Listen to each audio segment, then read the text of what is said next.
I'm Sid Dobrin with Inventive Fishing, and I've been thinking, did you realize that according to the National Marine Fisheries Service, more than 11 million people in the U.S. fished in saltwater last year?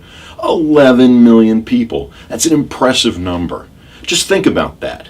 Did you know that following the bombing of the Boston Marathon in 2013, the National Rifle Association, the NRA, their membership surged to its largest numbers for the first time since forming in 1871?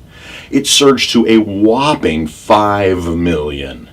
Did you know that there are more saltwater anglers in the U.S. alone than populations of 171 of the world's 247 countries?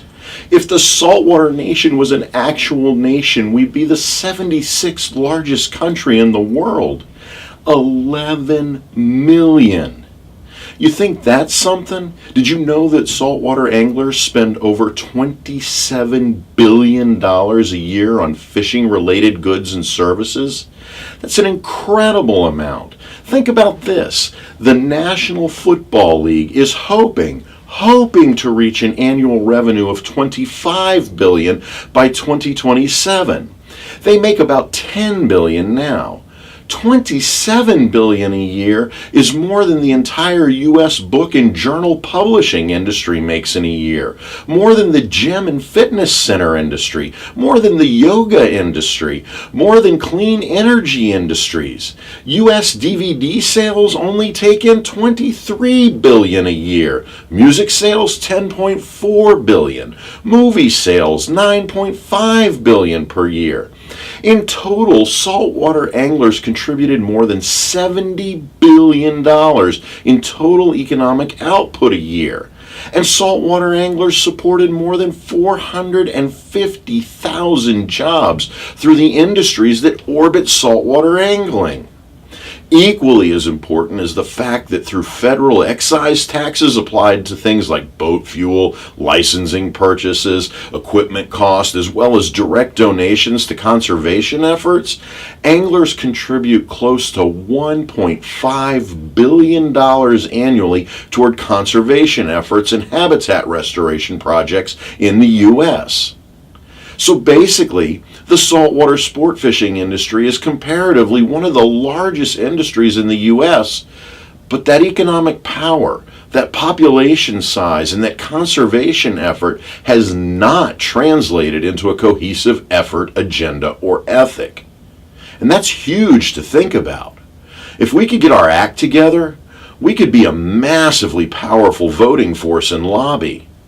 And don't think that the feds aren't realizing this. Why do you think that for the first time in U.S. history, NOAA this year released the first ever National Saltwater Recreational Fisheries Policy?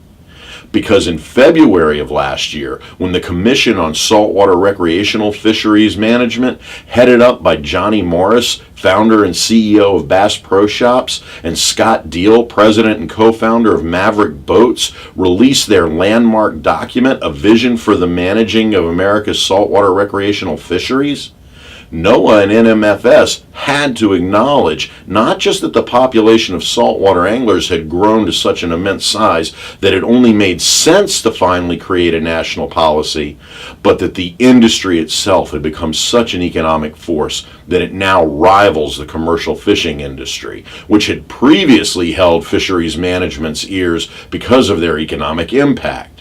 So for the first time in history, federal agencies have had to realign commitments to recreational saltwater anglers because we've become an economic and voting powerhouse.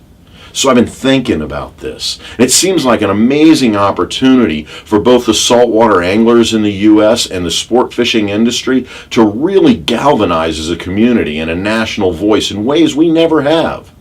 So first, let me just offer my humble gratitude to Johnny Morris and Scott Deal for their initiative to get this ball rolling.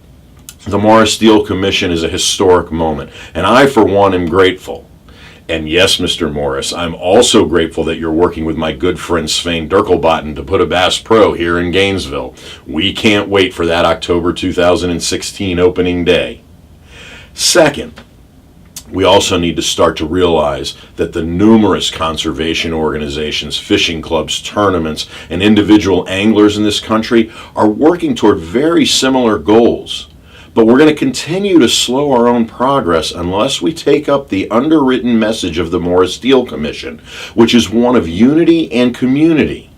We have got to start finding ways to align our organizational missions and our on-the-water work to ensure the rights and future rights of recreational saltwater anglers.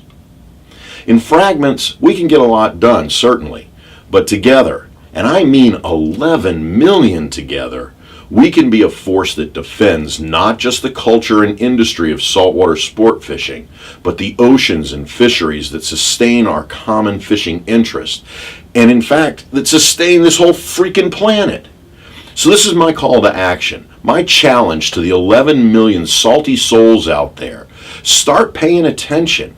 Be a part of the 11 million.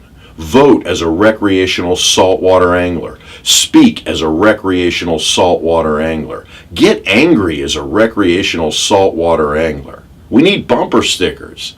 I am a saltwater angler and I vote. Just imagine what 11 million of us could do together. If each of the 11 million would just send $1 to Inventive, no, I'm kidding. I don't want your money. What I want is your collective voice. I want your collective voice, our collective voice, to find common ground to stand in support of recreational saltwater fishing rights, marine conservation, and angling ethics. I'm Sid Dobrin, and I approve this message.